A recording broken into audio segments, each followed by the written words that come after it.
Industries के नतीजे आ चुके हैं। इससे पहले जियो ने भी अपने नंबर्स दिखाए थे, लेकिन अब रिलायंस इंडस्ट्रीज के नंबर्स के साथ हम इस कार्यक्रम को थोड़ा और आगे बढ़ा रहे हैं। मेरे साथ अभिषेक जैन जुड़ जाएंगे और साथ ही साथ राजेश अग्रवाल भी होंगे, जिनसे हम बातचीत करके समझेंगे कि ओवरऑल ये नंबर्स कैसे देखे जाएं। फिलहाल मैं एक एक करके दो जो नंबर्स आए हैं, जो मोटे मोटे नंबर्स आए हैं, वो मैं आपके सामने रखता हूँ। मार्जिन वगैरह हम सब चीज़ के अंदर क्लब करते हुए चलेंगे जैसे इससे फ्लैशेज आती जाएंगी। पहले प्रॉफिट आया 15,000 करोड़ रुपए का कंपनी ने इस बार प्रॉफिट दर्ज किया है, और जो रेवेन्यू आया है वो 2,17,000 का आया 2,30,000 से। हालांकि पहले से अनुमान था करीब 5.6% के आसपास का रेवेन्यू कम आएगा, तो इसलिए 2,30,000 से 2,17,000 का नंबर आया है। ये आप कह सकते हैं कि जितना अनुमान था करीब करीब वैसा ही घट के ही नंबर आया है। रही बात प्रॉफिटेबिलिटी की, तो प्रॉफिटेबिलिटी 13,000 करोड़ 13,656 करोड़ से बढ़कर इस बार जो नंबर आया वो करीब 15,000 करोड़ का आया है। अबीटा भी मैं आपको बता देता हूँ, इस बीच अबीटा आया 35,247 करोड़ रुपए का, ये 31,000 प्लस करोड़ रुपए से बढ़ा है। तो कुल मिला के नंबर मोटा मोटी जो दो हमारे हिस्से थे उसके अकॉर्डिंग ही चल रहे हैं, यानी कि बहुत एक्साइटिंग भी नहीं है और बहुत खराब भी नहीं है। पहले मैं रेवेन्यू वाले पार्ट पे आता हूँ। रेवेन्यू जो मार्केट एक्सपेक्ट कर रहा था कि 5.6% के आसपास की गिरावट आएगी, तो कुछ वैसे ही गिरावट हमको आती हुई दिखी है। उसके अलावा पैट 15,796 करोड़, करीब 15,16,000 करोड़ रुपए का नंबर एक्सपेक्टेड था, ऑलमोस्ट वही नंबर आया। पैट तो खैर बढ़कर आया है। इसके अलावा अबीटा भी करीब 35,247 करोड़ रुपए का आया है, और ये जो पिछली बार था 31,000 करोड़ से बढ़ा हुआ है। मेरे साथ अभिषेक जैन अभी जुड़ जाएंगे और राजेश अग्रवाल से भी हम बातचीत करके जरा समझने की कोशिश करेंगे इस नंबर्स को कैसे रीड करना चाहिए। मैं फिर से कुछ एक आपके सामने नंबर्स वापस से लेके आता हूँ। जो 3 नंबर मेरे पास इंपॉर्टेंट आए हैं वो मैं आपके सामने रखता हूँ। अच्छा, एक और चीज़, मार्जिन का भी नंबर है। मार्जिन का नंबर इंटरेस्टिंग है, 16.5% के एबिट मार्जिन के साथ नंबर आया है। टिपिकली जब भी किसी कंपनी का मार्जिन इंप्रूव होकर आ रहा है तो इंटरेस्टिंग आ रहा है, और 12.5% से इंप्रूव हुआ है। इसका मतलब मार्जिन के अंदर इंप्रूवमेंट है, और 3% से कहीं ज़्यादा की है।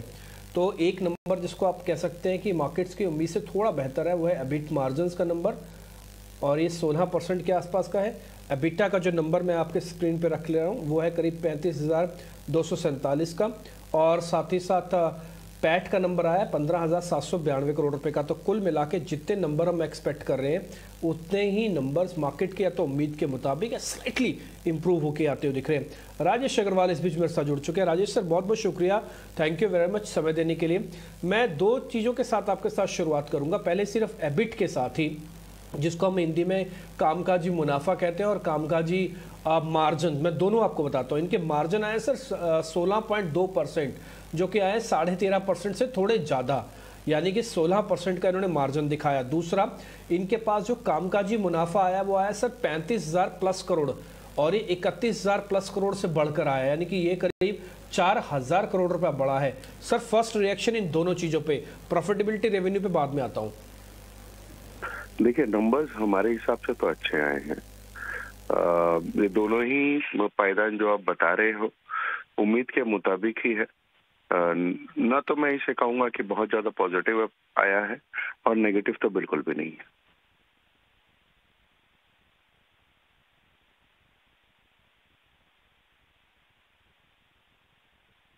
अजीत जी, ये नंबर को मैं ठीक मानूं, ये अबीटा और अबीटा मार्जिन वाले नंबर्स को मैं इसको प्लस मार्क दे सकता हूं? एक्चुअली हम आपके साथ डिस्कस करके यही क्लोज करते हुए चल रहे हैं, तो इसको प्लस मार्क्स दिए जा सकते हैं? जी बिल्कुल बिल्कुल। ठीक है राजेश सर, मैं दूसरे पॉइंट पे आता हूँ प्रॉफिटेबिलिटी रेवेन्यू के अंदर। हालांकि मार्केट पहले से एक्सपेक्ट कर रहा था, क्योंकि इनका कैपेक्स वगैरह हुआ है, तो थोड़ा रेवेन्यू के फ्रंट पे हमको उतने अच्छे नंबर्स नहीं भी दिखेंगे, है ना। वो ये 2,30,000 करोड़ से घटकर 2,17,000 करोड़ है। ये भी मार्केट के अनुमान के मुताबिक है। मार्केट पहले से एक्सपेक्ट कर रहा था करीब 5% के आसपास का कट आएगा। प्रॉफिटेबिलिटी के अंदर आया इस बार 15,500 करोड़ से 16,500 करोड़ का। सर, एक बार जरा पैट और रेवेन्यू को भी चेक करके बता दीजिए, आपके अनुमान के मुताबिक है या खराब है? अनुमान से बेहतर है, क्योंकि हम लोग जो पैट का अनुमान लगा रखे थे वो 15,300 के आसपास का था। तो उस लिहाज से अगर मैं कहूँ तो अनुमान से बेहतर आए हैं।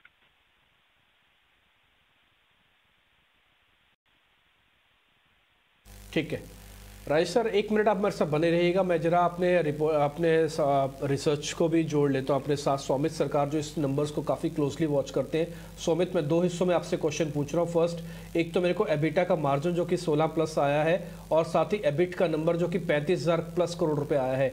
इन दोनों नंबर्स उम्मीद से बेहतर माने, इनको हम प्लस मार्क्स कर सकते हैं? बात करें तो उसमें 4% का बीट देखने को मिला है। स्ट्रीट एक्सपेक्ट कर रहा था एबिटा नंबर करीब 33,700 करोड़ के आसपास आ सकता है, बट कंपनी ने जो एबिटा रिपोर्ट किया है वो करीब 35,247 करोड़ का रिपोर्ट किया। अब इसके पीछे का रीज़न जो है वो मेनली हमें दिखाई दे रहा है कि O2C सेगमेंट जो है उसके एबिटा में अच्छा खासा बीट आया है। स्ट्रीट एक्सपेक्ट कर रहा था O2C सेगमेंट का जो एबिटा होगा वो करीब 12,600 करोड़ के आसपास का होगा, बट कंपनी ने 13,926 करोड़ का एबिटा नंबर रिपोर्ट किया है O2C सेगमेंट, जो कि ऑयल टू केमिकल सेगमेंट है। इसके पीछे 2 रीज़न हो सकता है। पहला रीज़न ये है कि Q3 में अगर आप देखें तो सेज जो है स्पेशल इकोनॉमिक जोन, जहाँ पे रिलायंस इंडस्ट्रीज़ का एक रिफाइनरी है, उस पर से एक्सपोर्ट टैक्स हटा दिया गया था, और रिलेटिव बेसिस पर अगर हम देखें तो विंडफॉल टैक्स का इम्पैक्ट भी थर्ड क्वार्टर और FY23 में कम था, और इसी कारण शायद O2C सेगमेंट में एक अच्छा खासा बीट देखने को मिला है। उसके अलावा अगर हम देखें तो रिटेल बिजनेस का जो नंबर आया है, एबिटा नंबर खासकर अगर हम देखें तो उस पर करीब 8% का सिक्वेंशियल ग्रोथ है, और ये नंबर एनालिस्ट एस्टिमेट्स के बराबर आया है। ऑयल एंड गैस एक्सप्लोरेशन, उस पर सबसे बड़ा ग्रोथ एक्सपेक्टेड था, करीब 22% का, और एक्जैक्टली 22% का ग्रोथ आया है, और ये नंबर करीब 3,880 करोड़ के आसपास है, जो कि वापस एनालिस्ट एस्टिमेट्स के मुताबिक है। तो अगर हम सेगमेंट वाइज की बात करें तो O2C सेगमेंट जो ऑयल टू केमिकल सेगमेंट है उसमें अच्छा खासा बीट देखने को मिला है। Oil and gas exploration segment, retail segment in line आया है, और जियो के नंबर्स जो पहले रिपोर्ट किए गए थे उसमें एक मार्जिनल मिस देखने को मिला है। अभी तक हमें आरपू और सब्सक्राइबर नंबर्स जियो के नहीं मिले हैं, तो हमें अभी उस नंबर को ट्रैक कर रहे हैं। ठीक है, मैं एक क्वेश्चन आपसे मेरे को और पता करना है। ठीक है, आरपो के नंबर जैसे हम आ जाएंगे हम भी रिपोर्ट करके आपको बता देंगे। ये जो रिटेल का मार्जिन आया करीब 7% का, मार्केट कितना एक्सपेक्ट कर रहा था स्वामी? क्योंकि इसमें ना कुछ ज़्यादा सीक्वेंशियली चेंज नहीं है, ये 6.8 से 7.1 आया है। क्या मार्केट भी 7% ही एक्सपेक्ट कर रहा था? एग्जैक्टली, मार्केट भी 7.1% के एक्सपेक्टेशन के साथ ही चल रहा था। रिटेल का एबिटा जो नंबर था वो करीब वो भी 7% से ही ग्रो करने वाला था, और उतने से ही ग्रो किया है। तो रिटेल सेगमेंट जो है उसका परफॉर्मेंस काफ़ी इन लाइन आया है, और जो भी ग्रोथ हमें देखने को मिला है on a sequential basis retail business में, वो स्टोर एक्सपेंशन और हायर फुटप्रिंट के कारण देखने मिला है। Q3 चूँकि एक फेस्टिव सीजन था, तो शायद उस समय ग्रॉसरी और फैशन और इलेक्ट्रॉनिक्स के सेल्स ज़्यादा हुए रहेंगे, और इसी कारण हमें ये 7% सिक्वेंशियल ग्रोथ एबिटा में देखने मिला है रिटेल सेगमेंट में। जो मार्केट एक्सपेक्ट कर रहा था कि रेवेन्यू में थोड़ा डिप आएगा, ये मार्केट से एक्सपेक्टेशन से कहीं ज़्यादा का डिप आया, या फिर ये भी इन लाइन ही है? क्योंकि हम पूरी 5.6% के आसपास का डिप एक्सपेक्ट कर रहे थे कि रेवेन्यू में आएगा। खासकर अगर एक्चुअली बात करें तो रिलायंस इंडस्ट्रीज का जो कंसोलिडेटेड नंबर्स है उसमें रेवेन्यू का जो इंपॉर्टेंस है वो बहुत ही कम रहता है, क्योंकि रेवेन्यू काफ़ी फ्लक्चुएट होता है, क्योंकि प्रोडक्ट प्राइसेस काफ़ी ऊपर नीचे मूव होते हैं। बट जो भी रेवेन्यू कंपनी ने रिपोर्ट किया है करीब 2,17,164 करोड़ का, उसमें हल्का सा एक मिस हुआ है, बट इट्स बहुत बड़ा मिस नहीं है, इनलाइन ही कहा जाएगा उस नंबर को अगर एस्टिमेट्स के सामने हम देखें तो। ठीक है, तो हम बस सेगमेंट टू सेगमेंट अगर देखें तो इनका OTC, जिसको आप ऑयल टू केमिकल बिजनेस कहते हैं, वहाँ पे मार्जिन्स करीब 8% का है। प्रॉफिटेबिलिटी मार्केट की उम्मीद के मुताबिक है, उसको हम पासिंग मार्क्स यानी कि बढ़िया कह सकते हैं, प्लस कर सकते हैं। रिटेल सेगमेंट इनका दूसरा बड़ा सेगमेंट है, जहाँ पे इनके मार्जिन्स आए करीब 7% के, और ये भी सिक्वेंशियल बेसिस पर यानी कि क्वार्टर ऑन क्वार्टर बेसिस पर बड़े हैं, और मार्केट की उम्मीद के मुताबिक आए, दैट इज़ कॉल्ड 7.1%। तो इसको भी हम पासिंग मार्क्स कर सकते हैं, और इसकी प्रॉफिटेबिलिटी जितना मार्केट एक्सपेक्ट कर रहा था कि 4700 प्लस करोड़ रुपए आएगा, उतने ही 4700 प्लस करोड़ रुपए की प्रॉफिटेबिलिटी आई है। थर्ड इज जियो। अभी इसके आरपू के नंबर आए नहीं, इसलिए हम इसको कैलकुलेट नहीं कर रहे, लेकिन हाँ स्लाइटली मार्जिन थोड़ा सा मिस हुआ था जियो के अंदर, लेकिन स्लाइटली मिस तो आपको रेवेन्यू फ्रंट पे भी देखने को मिलेगा, क्योंकि वो 2,30,000 से 2,17,000 करोड़, हालांकि मार्केट पहले से एक्सपेक्ट करके चल रहा था कि वो थोड़ा कम ही आएगा। स्वामिता, हमारे साथ कुछ और अपडेट आपको मिलते हैं तो जरा वापस से जुड़िएगा हमारे साथ, लेकिन इस बीच मेरे साथ 2 मेहमान हैं, मैं उनसे जरा बातचीत करके समझता हूँ कि इस नंबर्स को हम कितने मार्क्स दे सकते हैं, और कल परसों जब रिलायंस का शेयर खुलेगा तो ये कैसे खुलेगा। अभिषेक, आपने देख ही लिए होंगे, पहले तो शुक्रिया समय देने के लिए। मोटा मोटी सारी चीज़ों को हम एनालिसिस करके रखते हैं, तो सामने टिपिकली अगर सेगमेंट टू सेगमेंट नंबर देखेंगे तो नंबर्स ख़राब नहीं है। रिलायंस को ये कहा जा सकता है कंसोलिडेशन की बेसिस पर देख के नंबर स्लाइटली या तो उम्मीद के मुताबिक या उससे थोड़े बेहतर ही हैं, खराब तो ज़्यादा नहीं दिख रहे हैं।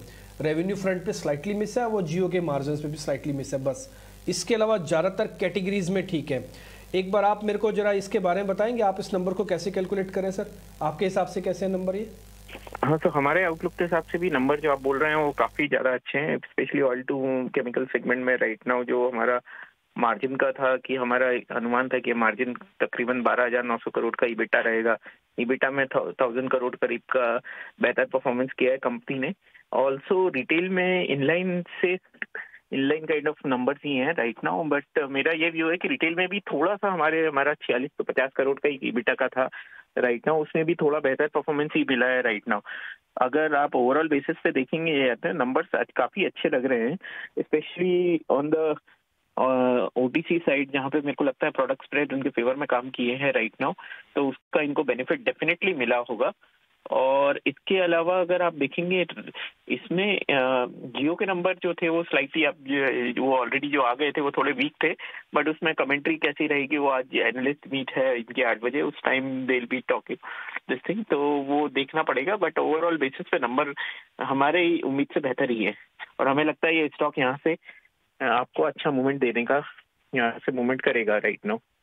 और सबसे बड़ी बात है कि आप जीआरएम वगैरह में भी आपने लास्ट 1-2 महीने में रिकवरी देखी है, तो उसका भी इनको बेनिफिट मिला ही होगा डेफिनेटली। हाँ नहीं, वो दिख भी रहा है इनके ओटीसी बिजनेस के अंदर, हमको दिखता है टिपिकली वो 8-8.5% का मार्जिन ये जो शो कर रहे हैं वो 6% से बढ़कर आया है। अभिषेक, आपने भी इस नंबर्स को उम्मीद से बेहतर या फिर इसको ठीक ही बोला है। मेरे को सिर्फ आपसे एक और चीज़ समझनी है, इनका जो ऑपरेशन फ्रंट्स पे जो कामकाज है मार्जिन, मेरे को यहाँ पे ज़रा एक्साइटमेंट ज़्यादा लग रही है, क्योंकि यहाँ पे अगर आप देखें ना कंसो नंबर के अंदर अगर आप कैलकुलेशन पे जाएंगे वो तो मार्केट एक्सपेक्टेड था। अच्छा, इनके मैं आरपू के नंबर बताया तो 178 पे आ गए हैं। पिछली बार जब जियो के नंबर या 2 घंटे पहले देते तब ये नहीं आया था, अभी 178 पे 40 पैसे का आरपू आया, पहले बार 177 पे कुछ था। एक बार आरपू पे कमेंट करेंगे अभिषेक, आपको ये कैसे लगे इसके आरपू नंबर, एवरेज रेवेन्यू पर यूजर? मिथा राइट नाउ तो आरपू में इतना मेरे को उतना नहीं लगा है, और इसमें आपको नंबर्स में भी लग ही रहा था कि थोड़ा बहुत यहाँ पे नंबर्स में आपको दिखेगा, बट नंबर्स के हिसाब से मैं यानी कि हो सकता है इसमें कुछ नंबर ऑफ डेज वगैरह और इसका हो सकता है कि सब्सक्रिप्शन का उसका इम्पैक्ट आया हो, बट ये definitely I would give a pass on, like I will see, I give a marginal benefit to the company on the आरपू side right now. Hello, okay ठीक है अभिषेक, मैं इसको फिर से कैटेगराइज कर रहा हूँ आपसे, मैं एक एक करके जरा कुछ एक चीज़ें और पता करता हूँ। फर्स्ट, जैसे अभी आपने मेरे को कहा कि आरपू का हम एक नॉर्मल नंबर मानते हैं, इसमें कुछ ज़्यादा एक्साइटमेंट भी नहीं और ज़्यादा बदलाव भी नहीं है, सिर्फ 1 रुपये का मामूली सा बदलाव है। हालांकि इंडस्ट्री के अंदर सेकंड बेस्ट आरपू नंबर है, इससे पहले भारती सबसे बेस्ट देता है, लेकिन इंडस्ट्री की एक फिलॉसफी है, इंडस्ट्री ये कहती है कि जब तक हम 200 रुपये का आरपू नहीं दिखाते तब तक हम बहुत अच्छा इसको नहीं मानेंगे, तो इसलिए 200 रुपये के आरपू जब तक नहीं आते तब तक स्लाइटली इस नंबर को मार्केट एक स्लाइटली पॉजिटिव टू एक रेंज का ही मान के चलेगा, इसके अंदर कुछ बहुत बड़ा एक्साइटमेंट नहीं कैलकुलेट करेगा जब तक 200 के नहीं आते, खुद इंडस्ट्री का ऐसा मानना है। अच्छा अभिषेक, एक चीज़ मेरे को बताइए, मैं उसी क्वेश्चन पे वापस आ रहा हूँ, मैंने आपको कैसे रोक दिया था, वो थे इनके ऑपरेटिंग मार्जिन्स जो कि 16% आए, कम नहीं है। रिलायंस के 16% ऑपरेटिंग मार्जिन्स आना और 13% से सिक्वेंशली इंक्रीज होके आए हैं 16.5%, 16.2%, और इनका जो एबिट का रुपये में है वो करीब 35,000 करोड़ रुपए आया है। तो ये मेरे को ज़्यादा एक्साइटमेंट लग रहा है, बजाय मैं टोटल प्रॉफिट को बोलूँ कि हाँ ये थोड़ा उम्मीद से बेहतर है, रेवेन्यू ने स्लाइटली मिस किया। तो आप ऑपरेशनल फ्रंट पे रिलायंस के नंबर को कैसे कैलकुलेट करते हैं? ऑपरेशनल फ्रंट पे भी अगर हम देखेंगे नंबर्स अच्छे ही हैं, नंबर्स में आपकी देखना पड़ेगा प्रोडक्ट स्प्रेड वगैरह इनके फेवर में काम किया होगा डेफिनेटली। और आज जिस हिसाब से रिलायंस का साइज है, जिस हिसाब से आज की तारीख में मार्जिन वगैरह है, आप पीयर्स में भी देख लीजिए आप कंपैरेटिवली, और आप जियो का मेरा ये व्यू है जैसे आप बोल रहे थे कि 200 रुपए का जो है वो मेरे को लगता है जैसे जैसे 5G का आपको इम्प्लीमेंटेशन दिखेगा राइट नाउ, बिकॉज अभी 5G इम्प्लीमेंटेशन ऑनसेट पे हुआ नहीं है और अब धीरे धीरे 5G में होगा, तो आपको वहाँ पे आरपू का बिकॉज रिलायंस के कस्टमर्स में माइग्रेशन जो होगा 4G to 5G होगा, तो हैंडसेट का इतना इशू नहीं आएगा, तो उसका आपको बेनिफिट मिलेगा। तो डेफिनेटली अगर आप देख रहे हैं राइट नाउ तो जियो के लिए एक बहुत बड़ा यानी कि आप ये एक बहुत बड़ा पॉजिटिव रहेगा। और डेफिनेटली रिटेल साइड पे देखना पड़ेगा कि भाई हाउ एग्जैक्टली, बिकॉज मैं आज की तारीख में रिलायंस को अगर आप देखेंगे तो इसका 50% से ज्यादा का ईबिटा और क्लोज टू 35% के करीब का नंबर आज की तारीख में जो आता है वो रिटेल B2C सेगमेंट से आता है। तो आप वो मार्केट आज की तारीख में भी कितना बड़ी साइज की कंपनी जो मिल रही है राइट नाउ, वो आपको एकदम, यानी कि ये वैल्यूएशन वाइज में हमारा ये व्यू है कि डेफिनेटली इसमें काफी ज्यादा गुंजाइश है कि ये स्टॉक मार्केट में आगे जाके रीरेटिंग का रहेगा। तो मैं एक्सपेक्ट करके चलो कि जब मंडे को रिलायंस का शेयर खोलेगा तो अपने ऑपरेशनल बेनिफिट से, यानी कि ऑपरेशनल नंबर से, अपने OTC नंबर के कारोबार से, अपने रिटेल के 7% के मार्जिन से, और जियो को एक नॉर्मल या फिर ये कहें कि एक स्लाइटली साइडवेज समझते हुए ये पॉजिटिव खोलेगा। चांसेस कितने हैं कि 2500 के ऊपर आके ट्रेड कर सकता है अभिषेक? डेफिनेटली, और सबसे अच्छी बात है कि मार्केट में है ना, अगर आप देखेंगे जियो के पहले इस बार पोजीशनिंग नहीं हुई है लॉन्ग साइड पे, अगर आप नंबर्स में देखेंगे तो वो एक बहुत ही अच्छी चीज है। जनरली हमने कई बार देखा है कि स्टॉक ऊपर खुलता है और उसके बाद अच्छे नंबर के बाद स्टॉक चल जाता है, बिकॉज प्री मार्केट रैली और या जो आप बोलेंगे प्री पोजिशनिंग साइड पे भी। तो मेरे को लगता है कि अब मंडे को डेफिनेटली कुछ इन्वेस्टर्स जिन्होंने अभी तक रिलायंस को अंडरवेट कर रखा है अपने पोर्टफोलियो में, वो आगे जाके इसमें अपना वेटेज डेफिनेटली बढ़ाएंगे। ओके ठीक है अभिषेक, बहुत शुक्रिया आपका, थैंक यू वेरी मच आज समय देने के लिए। आपका मैंने समय थोड़ा ज़्यादा भी ले लिया, लेकिन हाँ कुल मिला के मैं अगर नंबर्स के हिसाब से कैलकुलेट करूँ तो नंबर्स को ठीक माना जाएगा, या फिर उम्मीद से बेहतर इसको समझे, इसको उस कैटेगरी के अंदर डाल सकते हैं। मैं फिर से आपके सामने वो सारे पॉइंट्स रखता चलता हूँ जहाँ जहाँ से नंबर आपको थोड़े ठीक या फिर स्लाइटली एक रेंज के अंदर लगेंगे। मैं एक एक करके बिजनेस पे आता हूँ। पहले आता है इनको OTC बिजनेस, इसको ऑयल टू केमिकल बिजनेस कहा जाता है टिपिकली, और यहाँ पे जो कंपनी ने अपने मार्जिन दर्ज किए हैं वो करीब 8% से ज़्यादा के दर्ज किए हैं, और ये सिक्वेंशियल बेसिस यानी कि पिछली बार के मुकाबले ये 6% से बढ़े हैं 8%। 2% के मार्जिन इस जगह पे इंक्रीज होना अपने आप में काफ़ी बड़ी बात है, इसलिए इसको OTC बिजनेस के अंदर सिर्फ और सिर्फ मार्जिन के नाम पर ही, हालांकि इसके रेवेन्यू और इसकी प्रॉफिटेबिलिटी की एडजस्टमेंट होती हैं, वो मार्केट एक्सपेक्ट करता है। हाल वो भी नंबर भी ठीक ही आया, वो इतने भी ख़राब नहीं है, लेकिन फिर भी 8% के मार्जिन ये इंडिकेट करते हैं कि प्रॉफिट का टर्म्स ठीक होगा इनका। ये तो हो गया पहला हिस्सा। दूसरा आता है इनका रिटेल का हिस्सा। यहाँ पे एक्साइटमेंट ज़्यादा है क्योंकि इन पे सबसे ज़्यादा पैसा आजकल इसी चीज़ पे लग रहा है, और जो इनका कैपेक्स है उसमें बहुत बड़ा हिस्सा रिटेल को भी देते हैं ये। उसके अंदर जो मार्जिन आए हैं टिपिकली रिटेल के अंदर, वो आए हैं करीब 7.1% के मार्जिन हैं, वो बढ़कर आए हैं ये 6.8% से। ये भी मार्जिन इंडिकेट कर रहा है कि जो फुटफॉल है वो ठीक रहा होगा, इनकी फेस्टिवल सीजन की सेल ठीक रही होगी, और साथ ही साथ इससे ये भी पता लग रहा है इसी मार्जिन से कि आगे चल के प्रॉफिट्स वगैरह भी ठीक होंगे, और इन्फ्लेशन को इन्होंने काफ़ी अच्छे से हेज भी किया है। तो ये दूसरा पॉइंट है जिससे एक आ सकता है कि नंबर्स ठीक है। सिर्फ मार्जिन से आप कैलकुलेट करेंगे तो आपको पता लग जाएगा। तीसरा पॉइंट आता है जियो का। जियो में दो चीज़ें हैं, फर्स्ट इसके सब्सक्राइबर कितने होते हैं, दूसरा आरपू कितना होता है। देखिए इनका आरपू तो आया 178 रुपये कुछ पैसे, जो कि 177 रुपये से बढ़कर आया, बढ़ा है 1 रुपया। इंडस्ट्री के हिसाब से जब तक 200 आता नहीं तब तक कुछ बहुत बड़ी बात होती नहीं है। तो 178 का आरपू ये कहता है कि फ़िलहाल नंबर ये ठीक है, आरपू उतना ख़राब नहीं है, हालांकि मार्केट एक्सपेक्ट तो हमेशा ज़्यादा करेगा। लेकिन 5G रोल आउट अभी कुछ ही शहरों में हुआ है। ये 5G जैसे जैसे अभिषेक भी बता रहे थे, जैसे जैसे 5G रोल आउट बढ़ेगा तो आने वाले 2 क्वार्टर्स में आरपू हो सकता है 200 के भी पार हो जाए, क्योंकि 5G के अंदर कनेक्टिविटी स्पीड अच्छी होती है, और जो वैल्यू एडेड जो प्रोग्रामिंग होती है वो हमको काफ़ी हद तक थोड़ी ज़्यादा आके मिलती है। तो ये एक पॉइंट टू बी नोटेड है।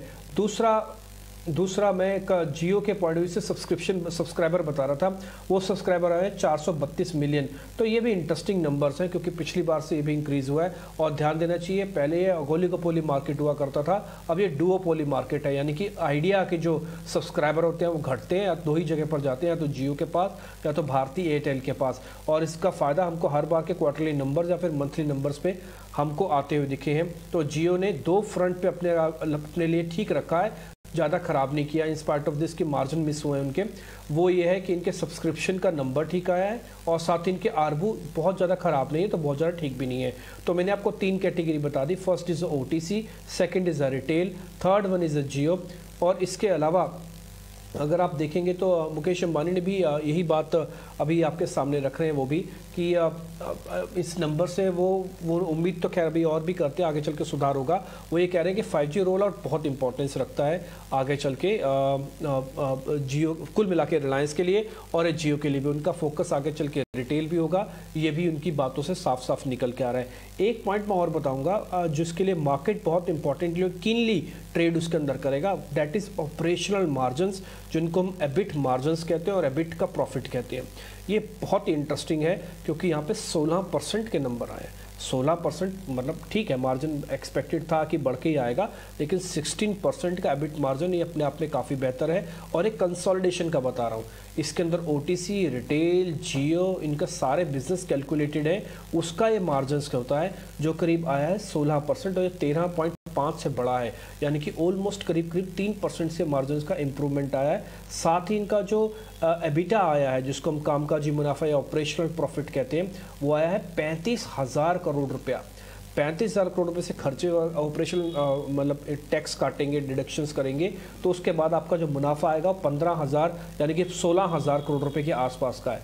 लेकिन जस्ट डबल है इसका एबिटा, जो कि बढ़कर आया है 4,000 करोड़ से, और ये मार्केट के एक्सपेक्टेशन से कहीं ज़्यादा है। मार्केट एक्सपेक्ट कर रहा था कि 33 से 33,500 करोड़ का नंबर आएगा, लेकिन नंबर आया 35,000 करोड़ का। तो आप मार्जिन्स के बेसिस पर, एबिटा के बेसिस पर, ओटीसी के बेसिस पर, रिटेल के बेसिस पर ये कह सकते हैं कि नंबर सुपर्ब है। सिर्फ जियो के बेसिस पर नंबर कह सकते हैं फ्लैट टू पॉजिटिव है। तो कुल मिला के रिलायंस के नंबर्स का ये लेखा जोखा हमने आपके सामने रखा। अब स्टूडियो की तरफ हम वापस चलते हैं और कुछ खबरें भी आपके सामने होंगी। Back to studio.